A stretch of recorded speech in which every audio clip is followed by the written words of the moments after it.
Welcome to US Daily Beat, your trusted source for American news every single day. I'm your host, and today is July 23rd, 2026. We've got a jam-packed show covering the escalating Iran conflict, major congressional action, a controversial nuclear deal with Saudi Arabia, heated debates over immigration enforcement, the state of the US economy, and some critical regional news. Let's dive right in. Our top story today: the United States military campaign against Iran has now entered its 12th consecutive night. American warplanes struck targets across southern Iran overnight, hitting sites in Bushehr, Ahvaz, Jask, and Dimeshq and Sirik. This sustained operation shows no signs of slowing down, and the human and financial costs continue to mount. Just yesterday, the Republican-led House of Representatives narrowly passed a massive $95 billion budget framework by a vote of 216 to 214. This emergency package allocates $73 billion specifically for war and intelligence operations tied to the Iran conflict. Another $12 billion goes to farm aid, and $10 billion is earmarked to incentivize states to adopt voter ID requirements under what's called the Save America Act. Defense Secretary Pete Hegseth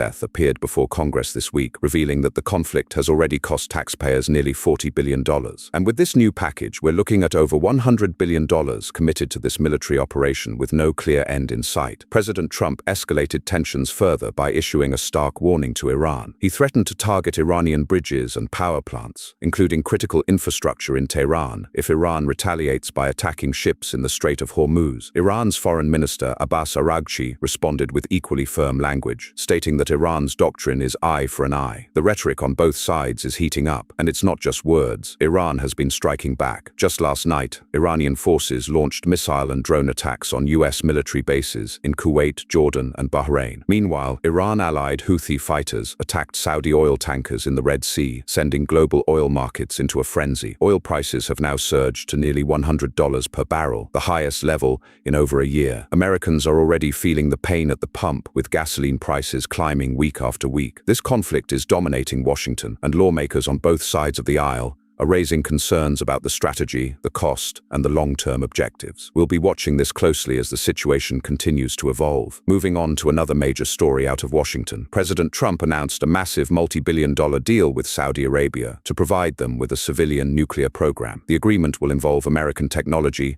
and expertise to help Saudi Arabia develop nuclear energy infrastructure. Now here's where it gets controversial. The deal reportedly allows Saudi Arabia to enrich its own uranium, a process that non-proliferation experts warn could eventually be used to develop nuclear weapons. Critics are sounding the alarm, saying this is a dangerous precedent. Congressman Brad Sherman called the agreement reckless, arguing that it lacks adequate safeguards to prevent weapons proliferation. President Trump defended the deal, saying it's contingent on Saudi Arabia normalizing relations with Israel through the Abraham Accords. Secretary of State Marco Rubio also backed the agreement, insisting that it includes necessary protections. But experts remain skeptical, and this is likely to be a flashpoint in Congress in the coming weeks. Next up, immigration enforcement. Immigration and Customs Enforcement, better known as ICE, is under intense scrutiny following a series of controversial incidents. In recent weeks, ICE agents fatally shot immigrants in Texas and Florida. The details are still emerging, but witness accounts paint a troubling picture. Yesterday, House Democrats on the Homeland Security Committee held a heated hearing, pressing ICE officials on their training protocols, use of force policies,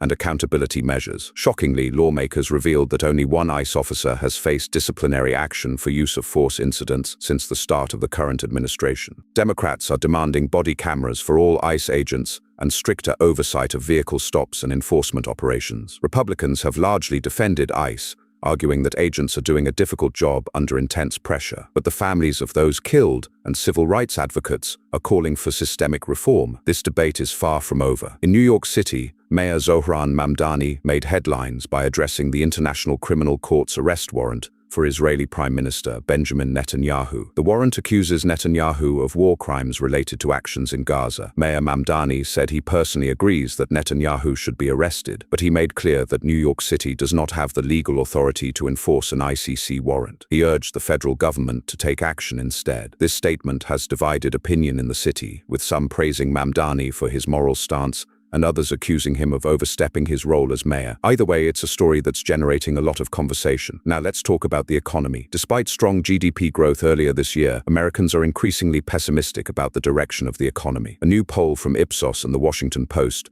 shows that nearly half of Americans expect economic conditions to worsen over the next 12 months, and 65% of respondents say the cost of groceries is simply unaffordable. Inflation remains stubbornly high, and the Federal Reserve is walking a tightrope. Market analysts expect the Fed to cut interest rates twice before the end of the year, each by 1/4 of a percentage point. But those rate cuts may not bring much relief if inflation doesn't come down. One major factor driving inflation is the administration's tariff policy. The effective tariff rate on imports has jumped to nearly 12%, the highest in decades. Just this week, President Trump imposed a 50% tariff on most Canadian goods. Economists at Goldman Sachs estimate that these tariffs have added roughly 1% to overall inflation. The administration argues that tariffs protect American jobs and industries, but consumers are paying the price, literally. Everything from groceries to electronics to cars is getting more expensive, and working families are feeling the squeeze. On top of that, federal debt is ballooning. Interest payments on the national debt are now consuming a larger and larger share of the federal budget, thanks to elevated interest rates. This is leaving less room for investments in infrastructure, education,